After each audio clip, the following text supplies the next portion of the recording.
Good afternoon, everyone. Warmest greetings from Bukidnon. Maayong hapon, no, from Bukidnon. And greetings as well to Ma'am Ami. Hi, Ami. Amina Swanpel Evangelista, very inspiring head of the Roots of Health in Palawan. I remember I've asked Amina a few months ago if I can, maybe when I'm already out of Congress, I can also replicate something like a Roots for Health here in Bukidnon. Sana, no? Kasi for the longest time, before I even entered Congress, my advocacy has really been on reproductive health and rights, no? With the UP College of Medicine and the UP College of Law in terms of focusing on curriculum development and training and research. No? So sana Ami can also give us some advice here in Bukidnon on setting up some sort of like a Roots for Health. Okay lang ba, Ami? My husband is from definitely. And my husband's from Palawan. So I hope to see, it will be like coming home. Yeah. I hope to see you soon when everything's already back to hopefully normal. Definitely. In the near future. So see you also in Palawan.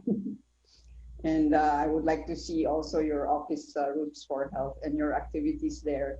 And I would also like to greet our moderator for today and our, that's Amina, and our panelists from the Department of Health, Dr. Beverly Ho, Director of the Health Promotion Bureau Director of the Health Promotion Bureau, and from the Department of Education, I think I heard from earlier, from Mr. Ernani, is this Miss Ernani of Reneo Jaime? Tama ba?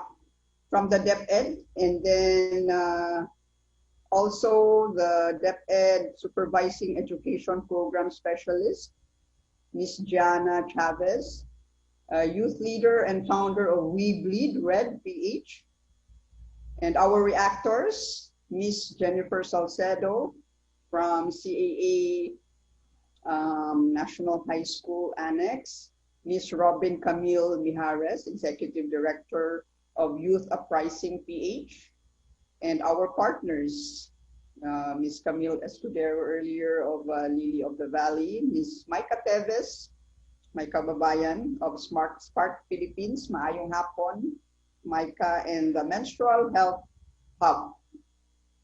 So thank you for organizing this discussion and bringing to the fore one of the most biological experience for us, but rarely talked about in the open, and that is menstrual health.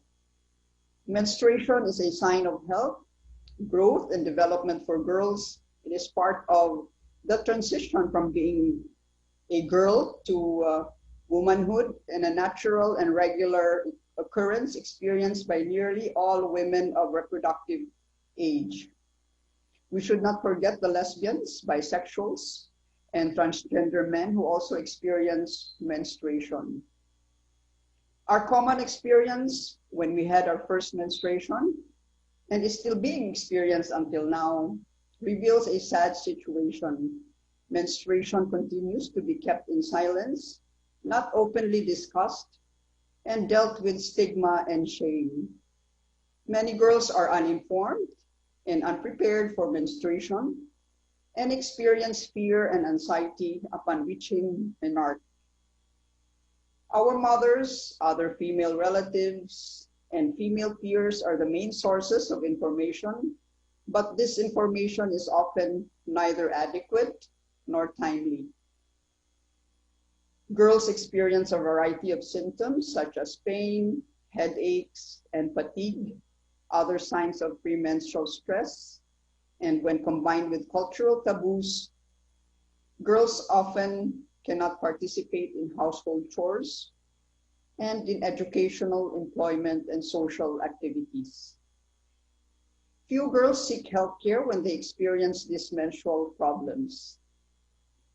Premenstrual stress, PMS, is also an area around periods which people who menstruate face stigma on.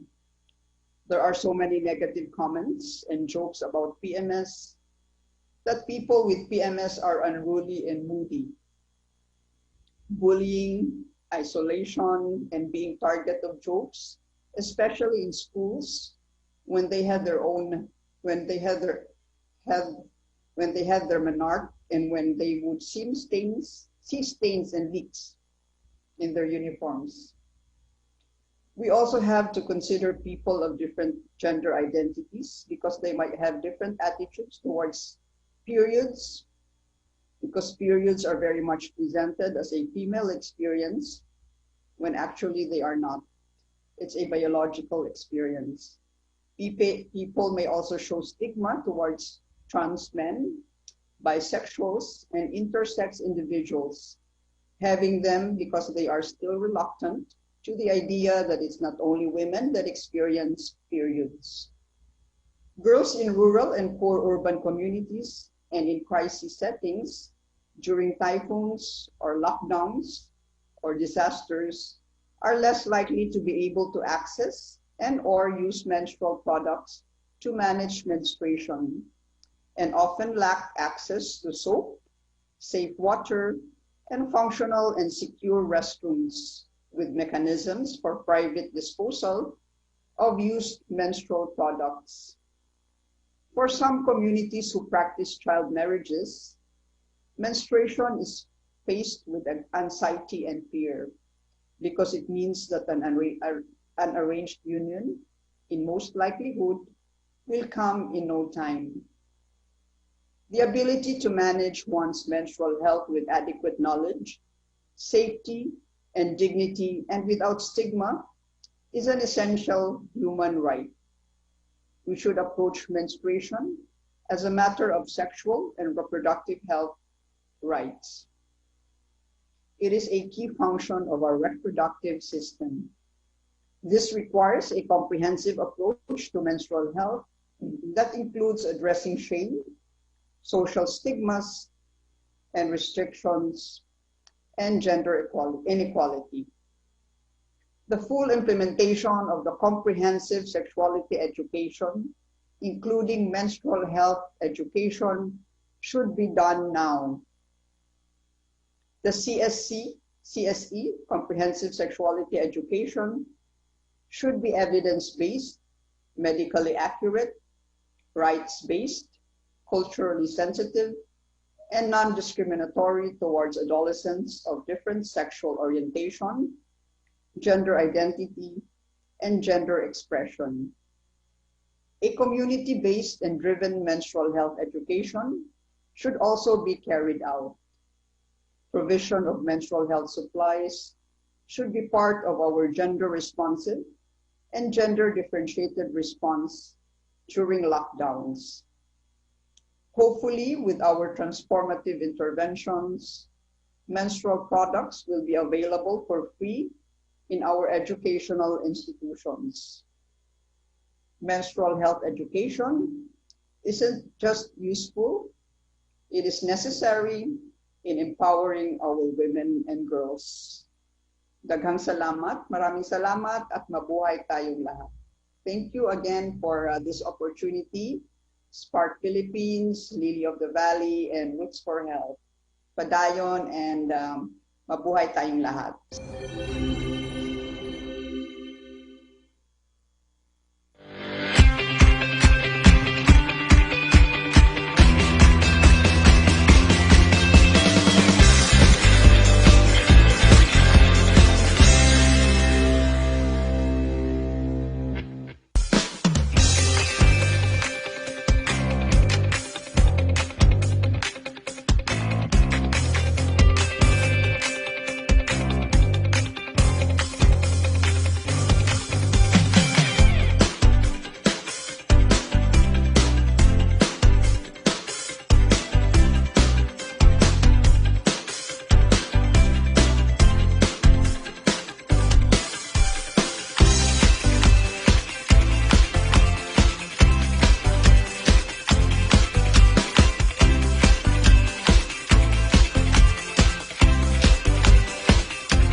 Mount Kitanglad Range Natural Park is host to one of the few remaining intact rainforests in the Philippines.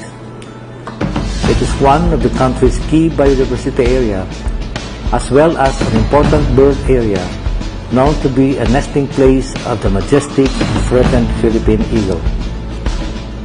Mount Kitanglad also serves as a major watershed which supplies water for agriculture, power generation, and domestic use to around 3 million people in the provinces of Bukidnon, Misamis Oriental, and the city of Cagayan de Oro. It was declared as an ASEAN Heritage Park, thus cementing its status as one of the country's natural heritage and an educational and inspirational site with high conservation value.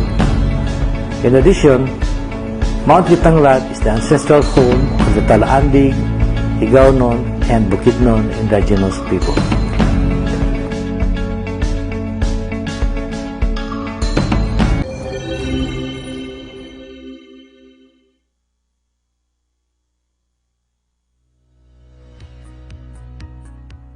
Then Honorable Maria Lourdes Acosta Alba. She is the district representative of the 1st District of Bukidnon. Kong Malu is a third-termer representative of the 1st District of Bukidnon and has pushed for legislative measures that help address the needs of her constituents, as well as promote advocacies in the areas of women's and young girls' health and rights, environmental protection, rural and agricultural development, and the well-being of families and children. In the 18th Congress, Kong Malu heads the Committee on Women and Gender Equality and also sits as the Vice Chair of the Committee on Natural Resources and the Committee on the Welfare of Children. She is also the principal author of about 71 measures focusing on women and children's rights, environmental protection and management, and rural and agricultural development, with her flagship bills including ensuring the fundamental equality of women and men on family affairs, integrated coastal management, the delineation of specific forest limits of the public domain, as well as the protection of indigenous peoples and local communities in conserved areas and territories. So without further ado, I give you Kong Malu. The floor is yours, ma'am. Thank you, Jingay. Good afternoon, everyone. Maayong hapon from Bukidnon. As a fairly new legislator, I just started my career as a politician and policymaker just 8 years ago. So with that, I am indeed very honored and privileged to be in the company of very strong and inspiring veteran political women leaders and public servants. We have with us later on to give her closing remarks, Her Excellency Vice President Leni Robredo. And we have our former Secretary of Foreign Affairs, Madame Delia Albert, and my esteemed colleague in the House of Representatives, former Senator and Deputy Speaker Lauren Legarda, and of course, Mayor Joy Belmonte, also isang idol ko rin, no, sa public service. And kanina we had also Miss Aurora Giontina Garcia of Spark Philippines, and I would like to also particularly acknowledge the conveners, the executive directors of the conveners of this very significant initiative, no? This Boto ni Juana. No? We have the executive directors of Galing Pook, Miss Georgina Hernandez, and Miss Maika Teves, no? My kababayan of Spark Philippines. So allow me to start by thanking Spark, Galing Pook, and the Embassy of Czech Republic. Oh, I forgot to mention earlier, Dr. Adela, how do I pronounce this? No, Jurikova of the Czech Academy of Sciences. No, so allow me to start by thanking Spark, Galing Pook, and the Embassy of Czech Republic, and all the inspiring and wonderful people behind it for creating this opportunity for us to discuss, share, and listen to each one's experiences and perspectives on the victories and challenges we've had as women policymakers. 83 years ago, An overwhelming majority of Filipino women voted in a plebiscite in favor of the right to vote in elections. They fought hard, and from then on up to the present, Filipino women were allowed to vote and be voted. That paved the way for women's participation in politics and governance. Yet it is very ironic that the issues faced by the suffragettes then are still the same issues confronting us today: gender stereotyping and patriarchal norms and values. The Beijing Platform of Action for Fourth World Conference on Women states that, and I quote, "Without the active participation of women and the incorporation of women's perspectives at all levels of decision-making, the goals of equality, development, and peace cannot be achieved." And I unquote. This quotation briefly but powerfully describes why it is so important that women should have the right and opportunity to represent themselves. Those two historical events steered our gradual but upward tick in advancing women's participation and leadership in political processes. I guess when we all entered electoral politics, our intention is to make a positive difference to our country. Yet for all that, our engagement has never been easy. It is always extra difficult for us to get into those seats at the table and to pound that glass ceiling. There are persistent questions like, why does it matter if women become political leaders or elected policymakers? Why do we need more women to be involved in all aspects of the political process? The positive impact of women in politics is undeniable. In the Philippine Congress, landmark legislations on reducing child and maternal mortality, prevention of HIV/AIDS, promoting nutrition and health, were all initiated by women. Women policymakers work around issues that are highly responsive to constituent concerns and strongly prioritize health, education, and other key development indicators. Or I would say policies that focus on taking care of each other. The fact that more women now are willing to join politics and to run for office is an encouraging step. We have to get women nominated in their political parties for elected office and help them conduct successful campaigns. Thus, I filed House Bill 7179, promoting women's participation and equitable representation in and by political parties, and creating the Women in Political Parties Empowerment Fund, providing opportunities for women to join politics should start with their political parties.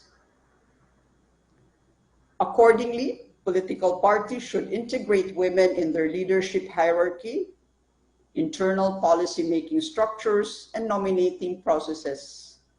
The government shall then provide incentives to political parties with women and gender and development agenda. It is now pending at the Committee on Appropriations for its funding provisions. That's House Bill 7179. As a woman policymaker, we are also concerned on how to mainstream gender issues in the legislative process with the end goal of creating a gender-responsive parliament. I am proud to share that we launched several months ago the second edition of How to Be a Gender-Responsive Legislator Handbook. Our legislature has traditionally been the voice of men, and this handbook puts forward using gender lens in the legislative process. I guess one of the basic differences between women and men legislators is that we, women, always use gender lens in analyzing a situation or a problem and in presenting solutions.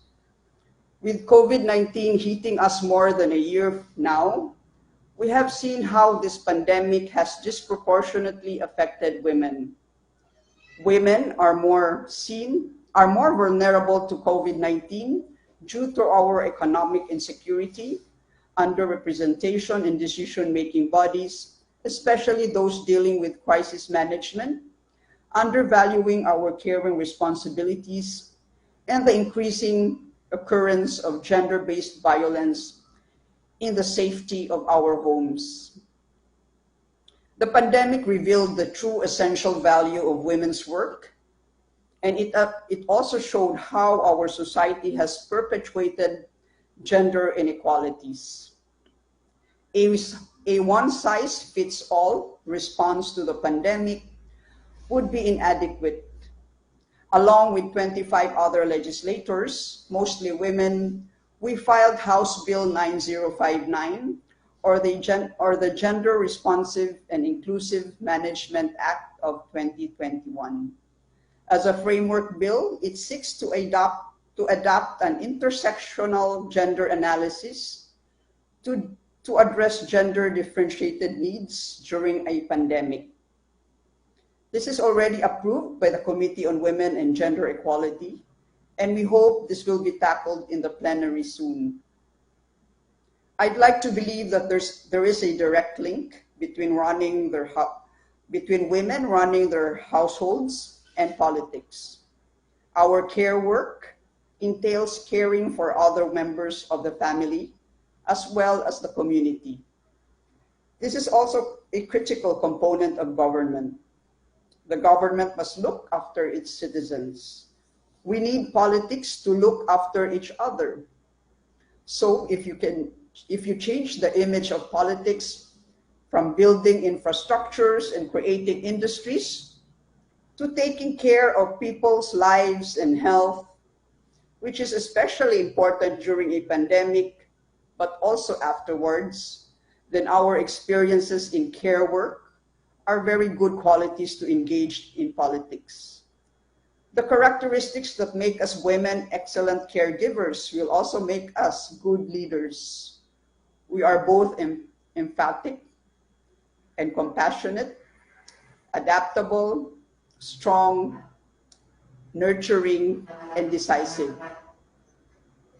The very best leaders in handling the pandemic: Angela Merkel of Germany, Jacinta Ardern of New Zealand, Tsai Ing-wen of Taiwan, who are strong and decisive and capable of displaying feeling, has led the way in showing that these are not competing and conflicting attributes, but complementary and necessary for good leadership and good governance. The qualities that make women great leaders through times of crisis are what makes them great leaders every day.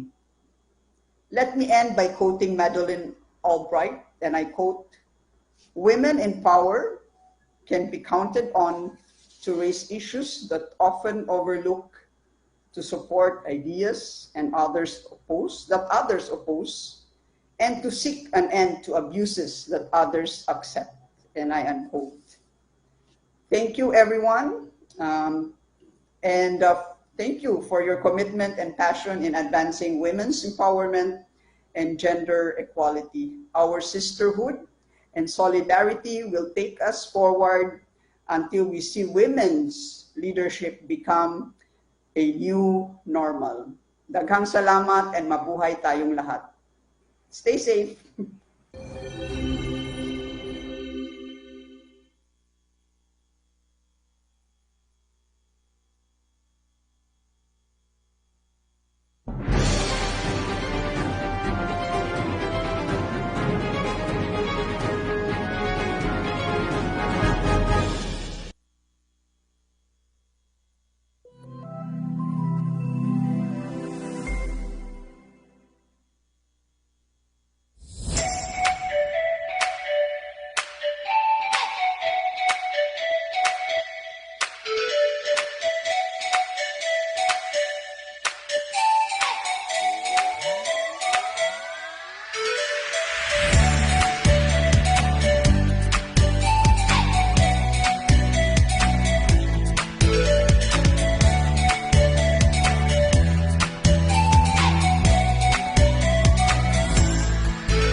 Mensahe gikan ni Congresswoman Malo Alba.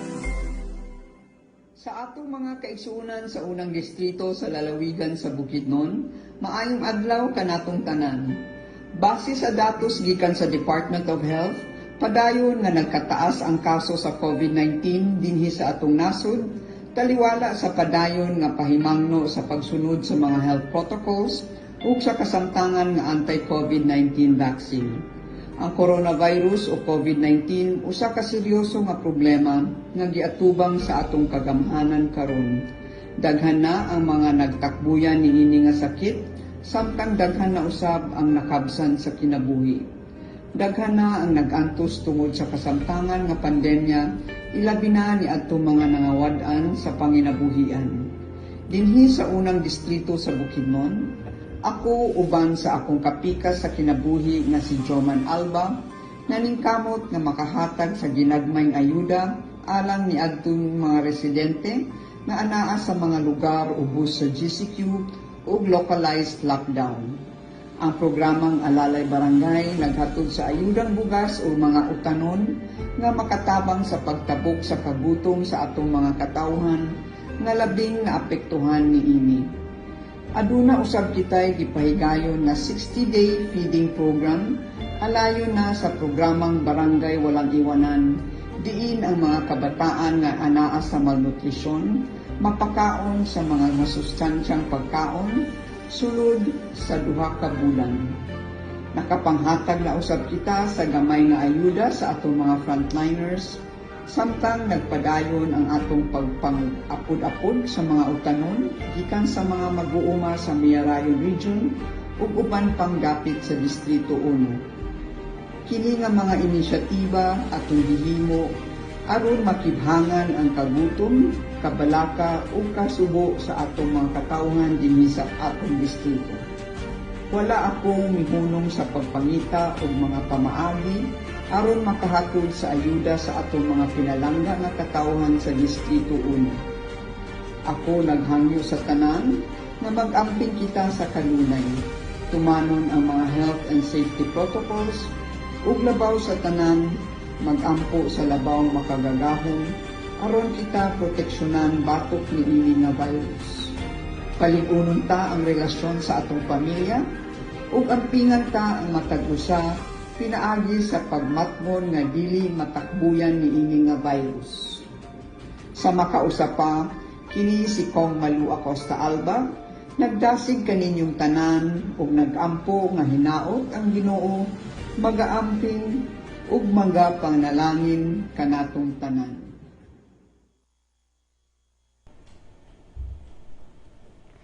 Yes, sigala kumusta og maayong udto, maayong pagpaniudto sa tanan atong mga katawhan sa atong mga kadyaw.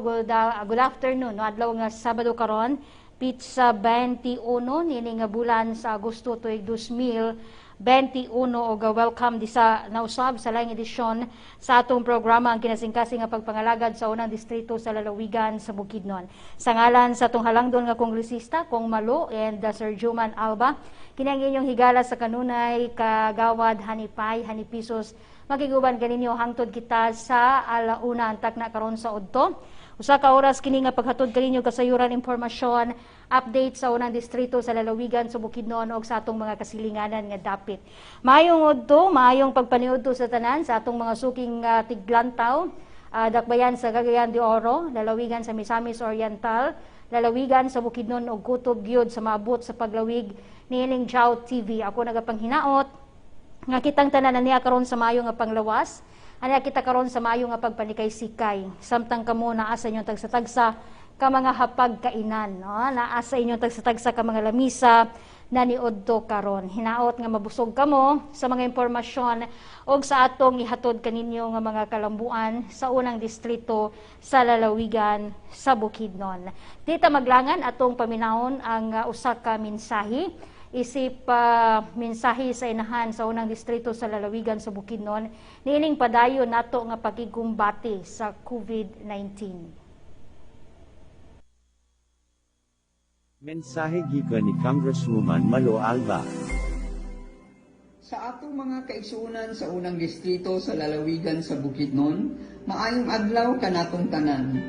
Base sa datos gikan sa Department of Health, padayon nga nagkataas ang kaso sa COVID-19 dinhi sa atong nasod, taliwala sa padayon nga pahimangno sa pagsunod sa mga health protocols ug sa kasamtangan nga anti-COVID-19 vaccine.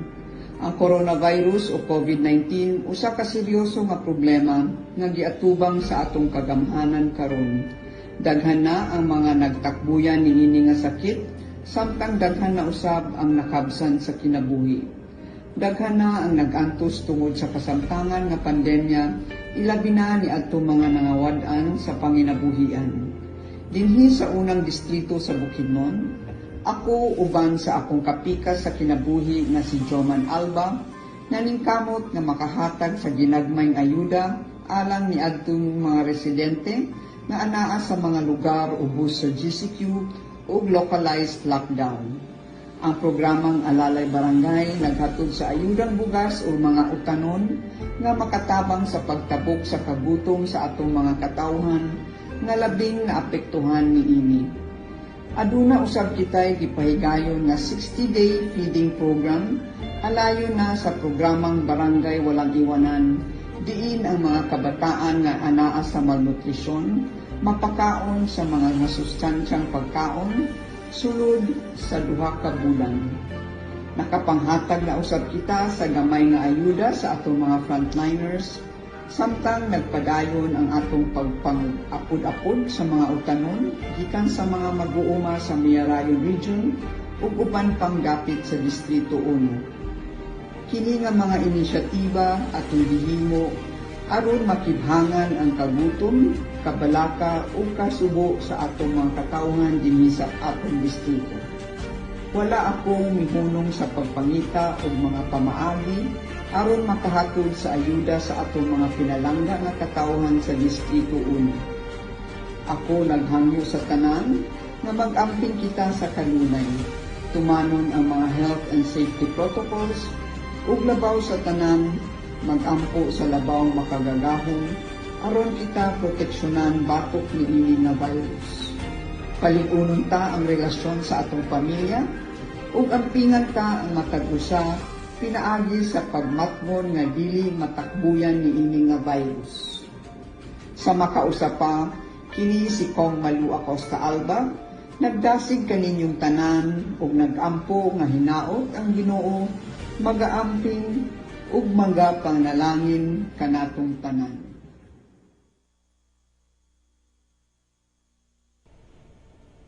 Salamat kayo Kong Malo sa iyahang mensahe sa padayon nga pakigbatok sa COVID-19, particular na sa unang distrito sa lalawigan sa Bukidnon. Karon di ay mga kaigsonan, no, ang tulo ka mga dagko nga barangay sa Manolo Fortich Bukidnon is gipaubos karon sa modified enhanced community quarantine MECQ ang barangay Alai, barangay Damilag and barangay Agusan Canyon. Kini gumikan kay nagpagawas og usa ka executive order, no, si Mayor Clive Quinio aron ipaubos sa MECQ kining tulo ka mga barangay aron mapugngan, no, ang pagsaka sa kaso sa COVID. Hinaot nga katong mga residente o mga kasilinganan nga dapit nga buot mo bisita sa nasangpit nga barangay, hinaot ngayon tahuron, no, ang quarantine classification sa nasangpit nga mga barangay o sa kanunay kita naghangyo, no, ang buhatan ni Kong naghangyo man sa kanunay ngadto sa atong mga katawhan nga mo follow gyud sa strict implementation sa atong health and safety protocols kana makaayo alang kanato mga higala og padayon nga pag-ampo sa atong labaw nga makagagahom nga unta mahuman na kining pandemya nga atong nasinatian karon. And of course, padayon kita nga mag-ampo niadtong mga tawo nga nagsakit, hinaot hikapon sa labaw nga makagahom ang ilang balatian ug ibalik sa kahimsog sa panglawas sila, no. And then padayon karon, no, ang Bukidnon nanawagan sa atong mga katawhan nga mo-avail sa ato ang anti-COVID vaccine, no, kung unsa may available ni ana hinaot nga inyo kanang amuanha kamo sa inyong health office, municipal health office, provincial health office, kay aron nga maka-avail kamo ni ana kana siya gihimo o gihatag sa government kay aron panalipdan kita batok niining malala kaayo nga sakit nga nikuyanap karon dili lamang dinhi sa atong nasod sa Pilipinas kundi sa tibuok kalibutan. Karong adlaw August 21, we commemorate the death anniversary of former Senator Benigno Ninoy Aquino Jr. who served in the Senate from 1967 to 1972 and one of our leaders no nga medyo nakahiagom og extrajudicial killings that happened during the martial law. So ang atong paghandom sa death anniversary ni former Senator Benigno Ninoy Aquino Jr.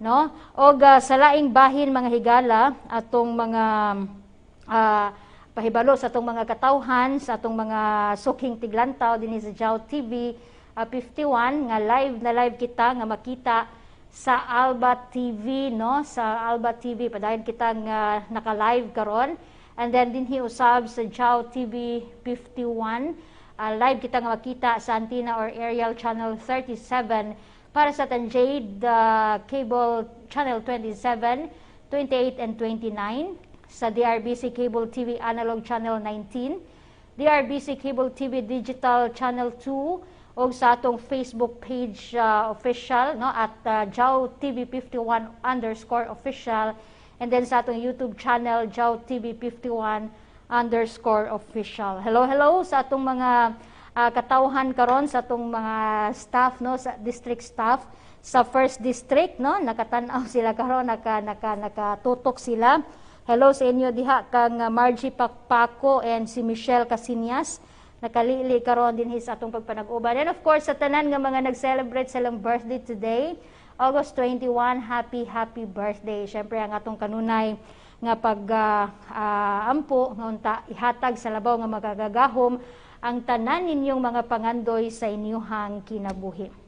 Bueno, good vibes sa atong mga kaigsunan. Medyo ang mga balita karon medyo makaguol, makahatag ka natong kabalaka, maghatag ka natong kahadlok, maghatag ka nato og kasakit no nga mga balita pero wa tay mahimo kay kinahanglan man gyud pod na makahibalo ta og unsay mga panghitabo sa atong palibot no. So mintras ato sa nang ihikling ipadaplin sa nato na mag-good vibes sa ta. Isip paghatag og gaan nga pagpamananaw, gaan nga pagpaminaw no sa ato ang mga kasayuran karon. Ang buhatan ni Kong Malo nagpadayon sa ilahang pagpanghatag og assistance lakip sa Alba Initiative Alalay Barangay sa pagtunol sa mga rice assistance, rice packs ngadto sa atong mga pamilya nga direktang naapektuhan sa quarantine restriction. Niadtong miaging adlaw lakip sa naapod-apuran ang Libuna, particular na Barangay Gango, Barangay Kinawi, Kiliog, San Jose, and sa lungsod sa Baungon usab na hatagan ang Barangay Pualas. Kini mga kaigsunan sa ako nang gikaingon isip padayon no or isip kini ang commitment no sa buhatan ni Kong Malo and Sir Juman nga muhatag og tabang sa atong mga katawhan under sa Alalay Barangay Alba Initiative program. So dili lang ang lungsod sa Baungon and Baungon and Libuna ang nahatagan kundi ang uban usab nga mga kalungsoran. Pero kanilang ang atong karon nga semana muni sila ang nahatagan sa mga ayuda. Daghang salamat sa atong mga barangay officials no.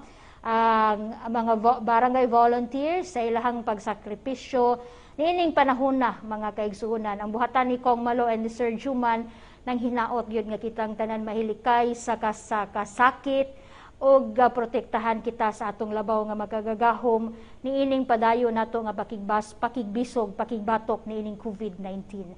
Alayon ni ana aton tan-awon karon ang video clips kabahin na sa ato ang mga aktibidades karong simanahona.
Yes, mao kadto ang atong mga kalihukan karong simanahuna.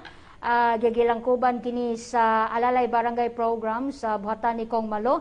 And of course, pinagiusab sa ayuda o suporta sa iyang kapika sa kinabuhi nga si Sir Juman Alba. Again, thank you kaayo sa mga tao nga nagpaluyo ni ining malampuso nato nga programa bisan hinahinay apan kanunay nga nagahatag og ayuda sa atong mga katawhan nga nanginahanglan ilabi na katong mga pamilya nga direkta gyud nga gakaapektuhan sa quarantine restrictions. Katong mga pamilya nga dili ipagawas sa ilhang balay quarantine mo to sila ang priority gyud no nga nahatagan nato. Lani ipasabot nga kini nga mga inisyatibo sa buhatan ni Kong Malo mo lang priority nato ang katong mga pamilya nga direktang apektado sa quarantine restriction. Daghan magud mangutana pod nga sa amo lagi dinhi kagawad wala lagi hinahatagan gumikan kay ato pong i-priority katong mas nanginahanglan, di ba?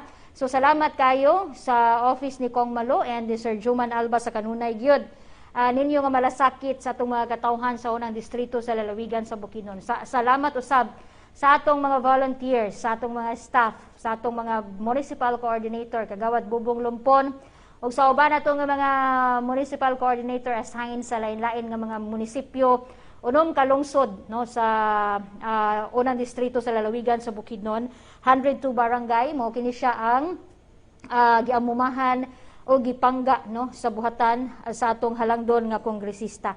Hello in town sub sa atong mga ato ang mga volunteers karon. Hello kaayo kaninyo mo in town ni sila ang gapamotos mga gaigsunan panahon nga dunay mga rice assistance, mga utan nga ipangapod-apod ngadto sa atong mga senior citizens, sa atong mga persons with disability, sa mga pamilya nga napiktuhan sa quarantine restriction, kaning atong mga volunteers and staff nga mga maabti kaayo mo intaw ni sila ang atong nga hangyo nga mamotos no di usahay gyud in taon magbuntag in taon na sila ay labi na kung doon gyud mga panginahanglanon nga request no sa office ni Kong Malo.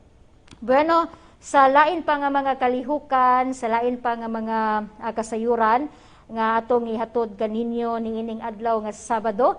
Atong usang adlaw mga higala kay nagpadayon man karon ang mga engagement sa atong halangdon nga kongresista sa iyahang komitiba diha sa Kongreso. Nagpadayon siya sa pag-attend via virtual sa mga committee meetings sa iyahang komitiba nga gilangkuban. So grabe kakugihan atong kongresista gumikan kay usa siya sa labing daghan nga naipapasa nga balaod nun or balaod dinha sa hawanan sa Kongreso.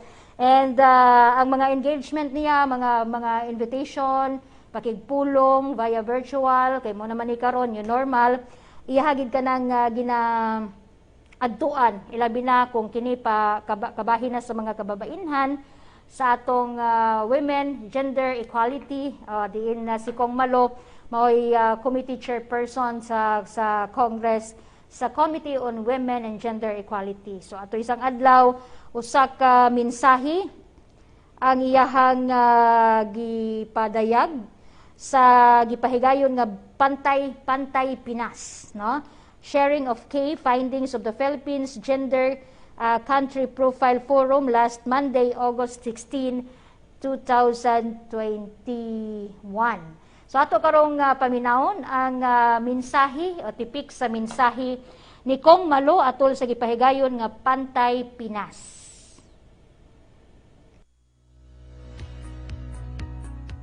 Good morning, everyone. Hello, warmest greetings from Bukidnon. To the EU delegation and the head of cooperation, Mr. Christopher Wagner, to my fellow reactors, Attorney Twyla Rubin of the CHR, Miss Ami Evangelista Swanfeld from Roots of Health, Attorney Claire De Leon of Lagablab, and of course, our UP Center for Women and Gender Studies Director, Professor Natsi Perseles, and your research power team, no? And our guests and other fellow gender equality champions and advocates. Congratulations, Professor Natsi and your research power team. all the researchers and writers who have really worked hard, from FGDs via Zoom, collecting hard data, and putting all this together for us to see the situation at ipakita ang tunay na kalagayan ng kababaihan dito sa Pilipinas. Pwede ito na rin ang SONA ng kababaihan. So again, well done and padayon. I really appreciate the study for the following reasons. First, the gender statistics that was presented went beyond sex disaggregated figures and showed gender sensitivities, roles and stereotypes, and inequalities in our society. Second, the final output of today's forum could also serve as a reference, a data-driven legislative guide for us on what priorities and specific action points that we in the Committee on Women and Gender Equality in the House of Representatives can still and should accomplish given the remaining months of the legislative calendar. Perhaps this study should also be furnished to the next set of members and the chair of the Committee on Women and Gender Equality in the next Congress, in the 19th Congress. May I then share with you my comments and suggestions to the study.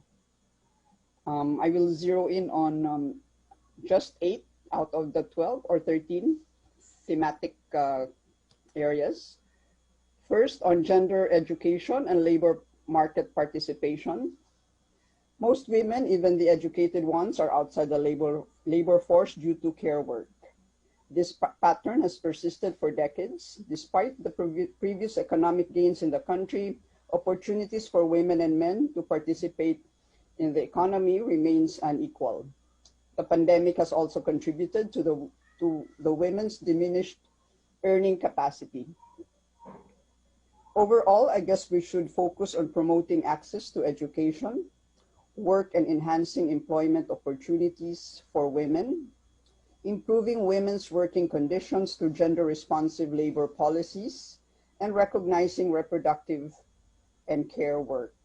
In particularly, we should also push for the passage of the Magna Carta for workers in the informal economy, which has been constantly being refiled since the 14th Congress. It's also may mahaba din na journey itong Magna Carta for workers in the informal economy, and was now renamed as Women in Economy, WIE, and now at the Committee on Appropriations. While we have the expanded maternity law in place, we have to institute maternity and social protection benefits for women in the informal economy, since they are not included in the said law. On care work, we have to modify the concept and implementation of daycare centers to focus on its operations, financing and government support, and community participation. The digital divide is a big concern in distance learning and also an added burden to a women's care work, since she is expected to teach and learn with her children. On women in entrepreneurship and access to financial services. Entrepreneurship has been promoted because of its potential to create wealth, jobs, and social empowerment. Pre-pandemic, there are more women in MSMEs compared to men in a report presented by DTI last year. These women are using their personal savings for their own MSMEs, to run their own MSMEs. When pandemic hit the economy, WMEs, or women-owned and led MSMEs, were faced with sales decline, limited supply of raw materials, supply chain disruptions, limited access to markets, cash flow problems, and possibility of closure. DTI at the immediate should provide an enterprise rehabilitation fund to distressed WMEs and widen its targeted recipients. The emergence of digital labor platforms has opened up opportunities and concerns for women's economic participation. Issues like workers' classification, social protection to this new form of work, unpaid care work, time flexibility and work-life balance should be considered.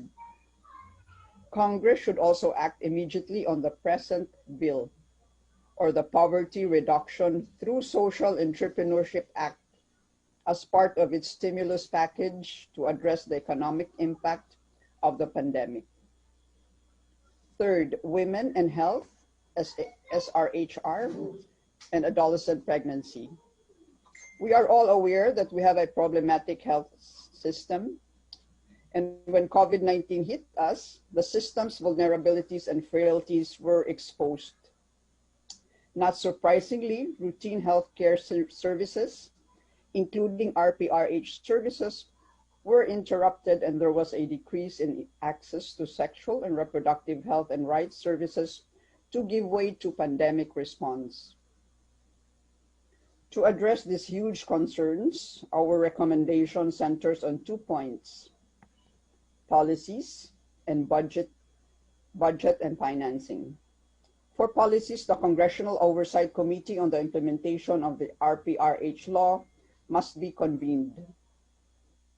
Representatives from both houses and the concerned agencies, DOH, POPCOM, and CSO representatives can act on the difficulties and conflicts in the implementation of the law, including the implementation of the comprehensive sexuality education, and along with the executive order on teen pregnancy, the enactment of the adolescent pregnancy bill would substantially help in setting up a national to local framework and service delivery mechanism to prevent adolescent pregnancy. The LGUs can also strengthen their health service delivery mechanism, including financing for RH services through the additional funds as a result of the Mandana's ruling. On gender-based violence, we have an impressive set of laws addressing gender-based violence and discrimination. We have the Magna Carta of Women, the Anti-VAUSI Law, and the Safe Spaces Act. Yet, GBV remains one of the country's pervading social problem. I would like to add to the report's recommendations the following. First, passage of the prohibition of the child marriage law. We have just approved its committee report. The proposed law also declares child marriages as a public crime. Second, passage of the anti-rape law and increasing the age of statutory rape from 12 to below 16 years of age. This was already approved by the House last December 2020, and we're waiting for the Senate's action. Third, passage of the anti-sexual abuse or exploitation of children to include both online and offline.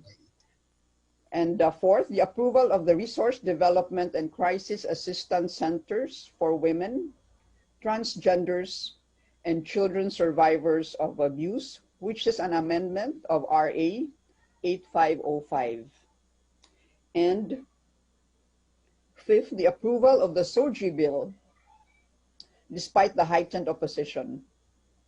My other set of recommendations focus on strengthening the barangay response mechanism and structure. This includes engaging community stakeholders, including barangay women's groups, in identifying risks and responses to GBV, gender-based violence.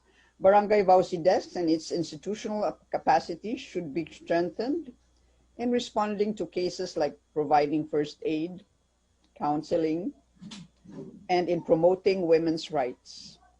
The VAUSI desk officers should be given debriefing sessions from time to time, considering the emotional trauma and baggage they are experiencing. On trafficking and exploitation of sex workers, I would like to share some legislative proposals to address the issues on trafficking and exploitation of sex workers.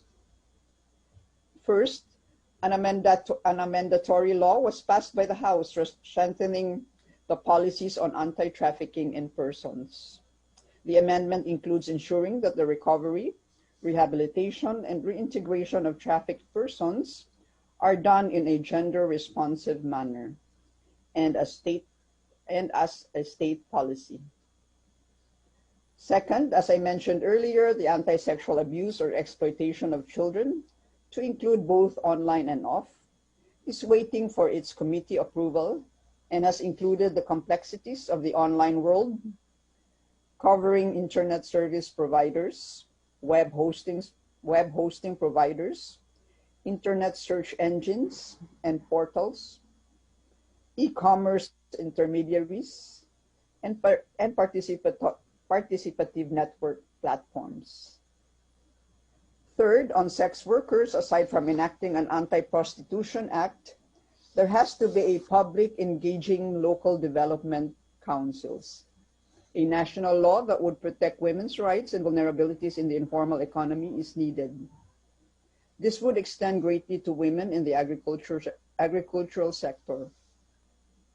In a way, the country's report should emphasize this link of the informal economy with the situation of women in the agricultural sector. On gender and climate change, and as well as on gender and DRRM, I will lump in my reactions to both of these themes, both of these situations, since at the side of policy, more often than not, legislative measures to these situations cross-cut. We have a very important and urgent measure that got recently passed at the committee level. The Gender Responsive and Inclusive Public Health Concern and Disaster Management Act. It addresses the gender-differentiated vulnerabilities brought by climate disasters through redirecting the collaborations of LGUs and national government agencies in a framework bill on inclusivity and gender.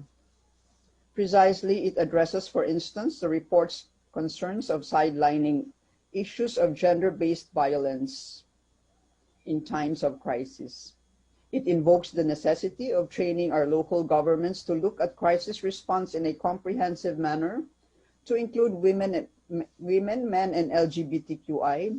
It takes a comprehensive aspect in the responses, including increasing women's digital participation, as recommended by the DICT during our deliberations. On the side of waste management, we got two policies that passed at the committee level: the regulation on single-use plastics and the regulation on hazardous waste. My work at the House of Representatives includes chairing a technical working group of the Hazardous Waste Management Act. This got recently passed as well at the committee level, addressing the internal management of hazardous waste products in the country to involve NGAs, national government agencies, LGUs, experts, academe, and members of civil society in a collaborative effort. This measure will mitigate health and environmental impacts of hazardous waste in the country.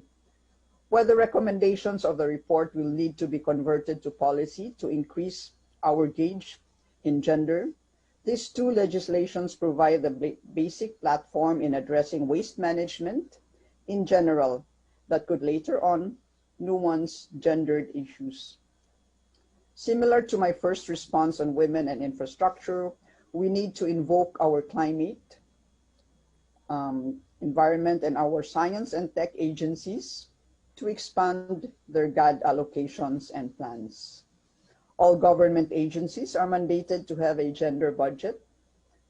This will make them accountable to include women in the equation and complement our proposed framework bill on gender responsiveness in times of pandemic and disasters. We prepared actually reactions, our response to all themes, to all 13 themes, but we will just forward the rest of our responses and comments to CWGE or EU on the other themes. So I would like to thank as well our researchers in my office and our committee for putting all this forward, for this comprehensive preparation as well of our comments and responses and recommendations on all these 13 thematic areas of the country gender profile of the Philippines. So, daghan salamat and more power to all of us. Stay safe, everyone, and keep healthy. And again, congratulations on this great report. Thank you, thank you.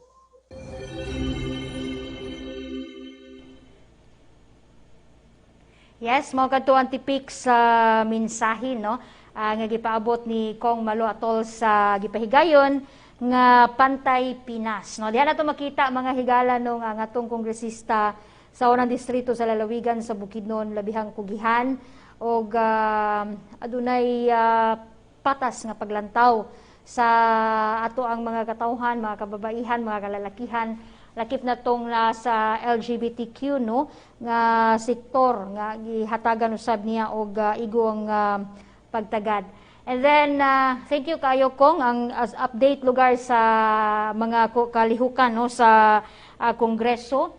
Aduna siya last week or karong simanahuna ang sunod-sunod nga committee meeting gipahigayon sa via virtual no diha sa komitiba nga iyahang gilangkuban. Sa kunay kaingon sa kanunay among ipahibalo sa proud kaita nga gapahibalo no sa atong mga katawhan sa unang distrito sa lalawigan sa Bukidnon nga usa sa labing mabtikon og kugihan nga kongresista ang representante sa unang distrito sa lalawigan sa Bukidnon sa pagpanguna ni Kong Malo.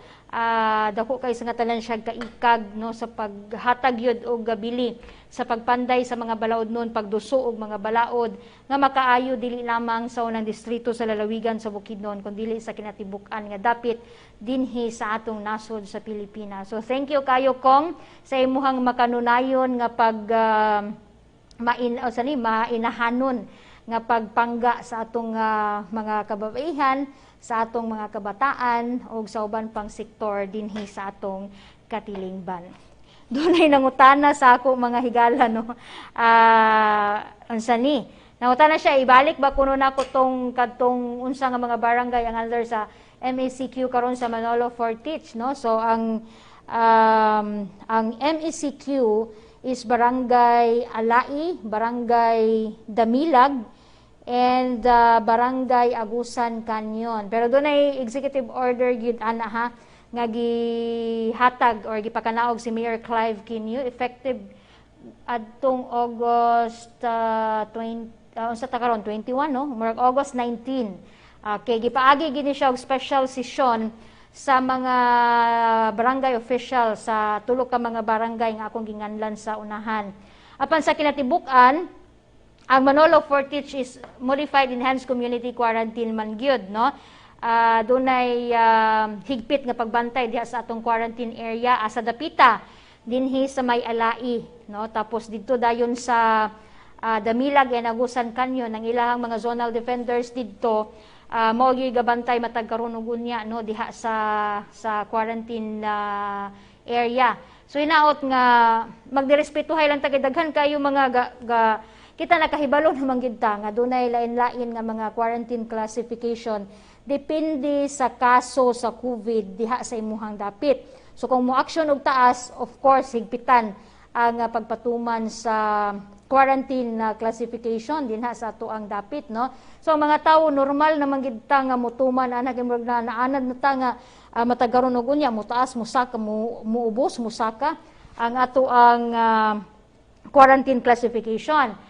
Pero ang hangyo nila is kana pud kunong gabantay mohatag og konsiderasyon ngadto especially sa mga tao nga naa sa frontline services no. Like nahitabo adtong usa ka nurse nga nagpost sa social media kay gikan siya sa duty gikapoy in town muuli sa Agusan Canyon no niya pag-abot diya sa Alai wala gipaagi gumikan kay stricto kay mo to first day man siguro to nga implementation sa modified enhanced community quarantine. So nagpakita na siya sa iyang ID isip nurse siya sa Cagayan de Oro niya muraog gusto na gid siyang muuli sa ilhang balay kay maka-relax pod tungod kay luoy biya pod kayo ang atong mga nurse karon no sila biya in taon nang gabantay gyud sa mga pasyente nga nidagsan karon diha sa Tambalanan. So dunay mga pangutana ato unsa bagyoy gibasihan nga mga nga giya nga pagasundon sa MECQ kung ang taong kung ikaw ba is a poor no or frontliner, dili ba day ka kuno excuse or hatagan og konsiderasyon diha sa mga gabantay sa quarantine area no. So kini I hope nga na correct na ni siya karon no kay murag akong nahibaw-an kagahapon si Kapitan Ramirez diya sa barangay Alai mismo ang nagbantay diya sa quarantine area diha sa Alai kay para usab nga sa akong pagsabot mga higala no tagan tong konsiderasyon ang atong mga frontliners kay kanang gipangkapoy pud intaw na sila gikag duty labi na og katong nurse no nga from Cagayan de Oro nga nag-duty gikan sa ospital nya muuli pud siya sa ilahang balay kay magpahuway pud intawon Ginoo gipangkapoy pud nang atong mga doktor mga nurse sa pagbinantaya sa mga pasyente hinaot nga doon na po'y konsiderasyon samtang ang uban ingon pud doon naman ko'y uban ma'am nga gapa special treatment gyud kung ipanaog kay ipapatunob sa footbath di gyud mo naog kay naagi ipakita nga mga ID nga dagko kayo na ito'y uban nga ga-ID og dagko kayo dako kay ID din butan dia frontliner anya bisan gyud ma'am og ipanaog kay para ipapatunob sa footbath di gyud manaog so muna na atong giingon nga magnirespetuhay lang ta no respetuhan nato ang otoridad. At the same time, katong naa sa otoridad, respetuhan pod ang atong mga katawhan. No? Kay wala man siguro karoy tao mga higala nga nalipay ani nga sitwasyon. Kita mang tanan nga kurat, kitang tanan wa kabantay, ug kitang tanan nahadlok, nahasol, na balaka. So, hinaot nga sa karon nga panahon, magnirespetuhay ta, naunya magtinabangay aron nga kining ato ang kalisod nga hiaguman karon pinaagi sa panaghiusa disiplina sa matag usa ato ra gid gihapon ning malagpasan no wala may bisan unsa nga problema nga dili malagpasan no nya inubanan sa kanunay nga pagampo. Bueno dinhi sa atong pagpanag-uban hello kang okay sa atong mga kabatanunan diha sa barangay Mantibugaw. Hello sa inyo din ha. No nakakuha na ba mo naka-grupo na ba mo or naka-reorganize na ba mo sa inyong Bukidnon First Youth Network? Ito na may nangutana sa ako dinhi kung tanan ba kuno nga mga barangay na karon ang naka-reorganize. Akong pagkasayod dili pa tanan barangay pero ga-encourage nato ang ubang mga barangay kato atong mga batan-on nga ma-reorganize nato ang atong Bukidnon Youth kon Bukidnon First Youth Network aron mo ni siya'y masandigan no, sa atong mga kabataan. Pangutana, unsay kinahanglan dalhon kung muanha sa Bukidnon? Of course, ang kinahanglan nga dadon ninyo yung ID. Isa ginas pangitaon. ID, company ID, pero Sabadog Domingo ayaw mo pagdala company ID kay wala may trabaho anang Sabadog Domingo. So kung essential ang inyuhan tuyo, unsa may tuyo gyud? Nganong man magbukidnon, mamisitas taga bukid. Unsa gi tuyo? So ang panawagan nato karon napil si Governor Zubiri niingon nga kung gipangga nato ang atoang kaugalingon, ang atong pamilya, ang atong komunidad, dili maglakaw kung dili importante kaayo, So kung muanha lang bukidnon kay manguhag mangga or muanha og bukidnon kay nang harvest ang amiga og durian, dili siguro na siya essential, no? So ang giingon mga higala nga kung muanha ganita sa usa ka lugar dili lang bukidnon. Kung muanha ta sa usa ka lugar, make sure nga essential ang tuyo. Dunay importante kaayo nga tuyo.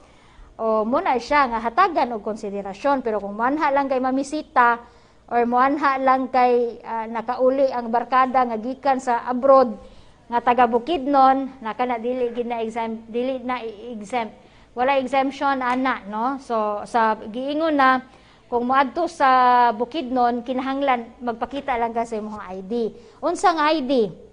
company ID, frontliner, kung katong frontliner ninyong ID, kung usam mo ka frontliner, o ingon ana kana mga basic good nga dad-o nato kung manglakaw ta mga higala, the same as manganhim og bukid or Cagayan de Oro, ingon ana gihapon ang gapangitaon, no. So kay naka-modified enhanced community quarantine man, especially ang tulo ka mga dagko nga barangay sa Manolo, Fortich, Bukidnon, hinaot, no, kay murag hipos man pod. Ako pong gagakita na observe po na ko nga medyo hipos man pod ang atong mga katawhan dihang dapita. Ang nindot diha sa alai kinaay mga ngalan bitaw sa mga habal-habal driver nga gipang post nila diha sa barangay with matching contact number. Kay kung kamo naamoy lakwon or mo lakaw or magpalit mo naamoy paliton sa maggrocery mo, pwede nga ang driver la sa balhabal inyong kontakon, siya nila inyong sugoon pagpalit. So dili na mo kinahanglan pa nga mugawas dinha sa inyong panimalay. Kay kini karon ang higpit gyud nga gipatuman dinha sa lungsod sa Manolo, Fortich. Ang Malaybalay City, Bukidnon is padayon karon nga medyo gamay kuno, no, ang gapaturok didto sa anti-COVID vaccine, no, base sa data nga nakita. So mo na siya nga padayon nga nanawagan si Governor Zuwiri nga whatever available nga mga anti-COVID vaccine, kung mahimo libre man ni nga gihatag sa government, ikuan kini siya ipahimuslan, no, sa atong mga katawhan. And then dinha sa Malaybalay City, Bukidnon, higpit usab ang pagpatuman dinha sa implementasyon sa health and safety protocols, no. Si Governor Zubiri mismo baguhay pa lamang nagmando man sa mga department heads sa Kapitolyo nga isuspenso sud sa duha ka adlaw gyud ang ilahang pagtrabaho kay nag-disinfect sila, tunay gipahigayon nga disinfection. Nga na gyud ang pagmahal, no, og pagmalasakit karon sa atong lokal nga kagamhanan, particular na sa lalawigan sa Bukidnon. Bueno, diri na sadta sa pangpagaan sa ato ang ginhawa mga higala, kay lisod kayo magsigit ang hisgot aning makalabad sa tong ulo. Gusto na ba mo makahibalo na sad last week lahi nga dapit ang amo ang gipakita dinhi nga mamahimo ninyong suruyan panahon nga kibali mubalik na tas normal. At mubalik na tas normal or medyo muubos-ubos na ang quarantine classification nato, suroy tag Bukidnon. Kay ang Bukidnon makapagaan bugnaw ditong dapita sa mabugnawan po inyong utok, inyong hunahuna, o maabi-abihon ang atong mga katawhan. No, bisitahan ninyo ang Palawpaw. Mo ni siya'y usa ka giingon nilag majestic mountain in Bukidnon that stands 836 feet above sea level. So medyo taas-taas ni, no. Ambot og ako pamang taga Bukidnon man ko pero pamang ko nakaanha aning dapita. So asa kini nahimutang ang sitio Palawpaw? Ahani na himutang ron, matabalo ka. So Milaw, Bukidnon. So atong tanawon karon og unsa ka nindot ang Palawpaw, mga kaigsuonan. I-check na to.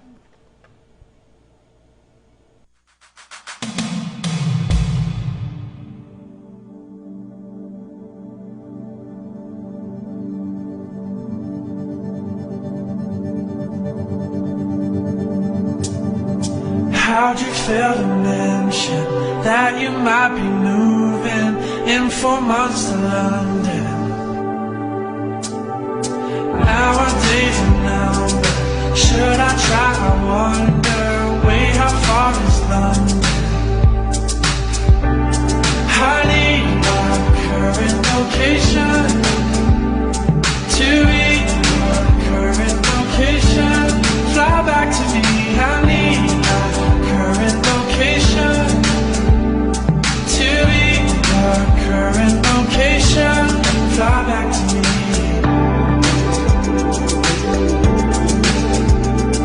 Fly back to me.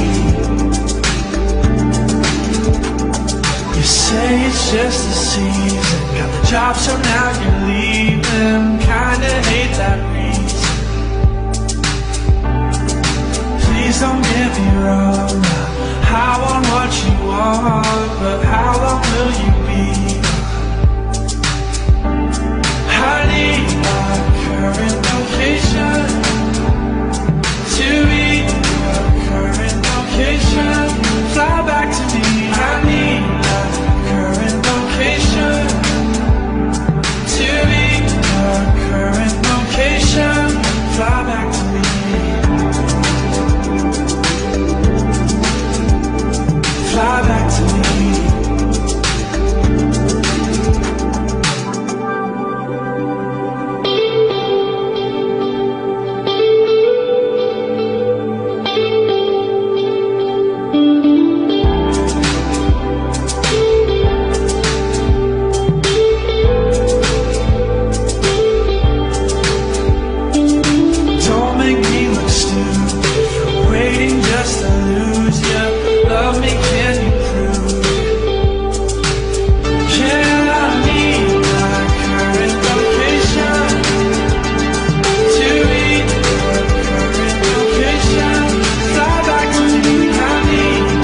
Yes, mao kadto ang Mount Palawpaw kung gusto mo magpasingot, kung gusto mo nga makita ninyo ang kanindot sa unsa ni kabukiran, no? Adto mo didto kung medyo okay na ang tanan. Medyo di na kay mo maglisod nga mosulod sa Bukidnon. Hinon, sa ako nagikaingon ha, ang Bukidnon karon gadawat magyapon tag bisita pero kinahanglan lang gyud pangitaan og mga dokumento nga nagpamatuod usab nga kinahanglan necessary gid kayo nga mosulod kag Bukidnon. Pero mutuot ta mga gaigsunan, no, positive lang ta kanunay nga mahuman ra man gyapon ning ato ang kasamtangan nga pandemya karon. And then sa panahon nga maoki ang tanan, try ninyo og bisita ang lain-lain nga mga dapit sa Bukidnon, especially kaning atong gina-feature dinhi sa JAW TV kay makita gid ninyo ang kanindot gyud sa bukid, no.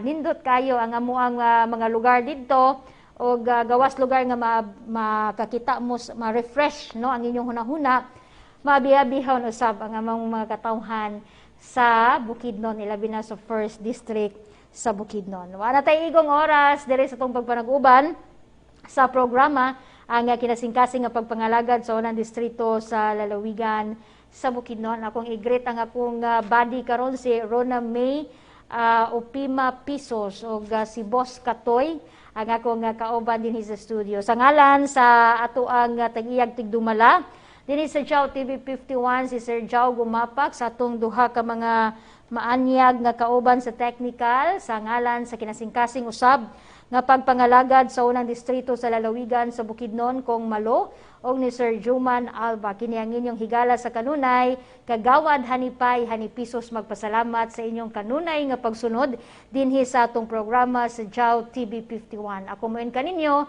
mga kabukidnon, maayong udto og maayong pagpaniudto.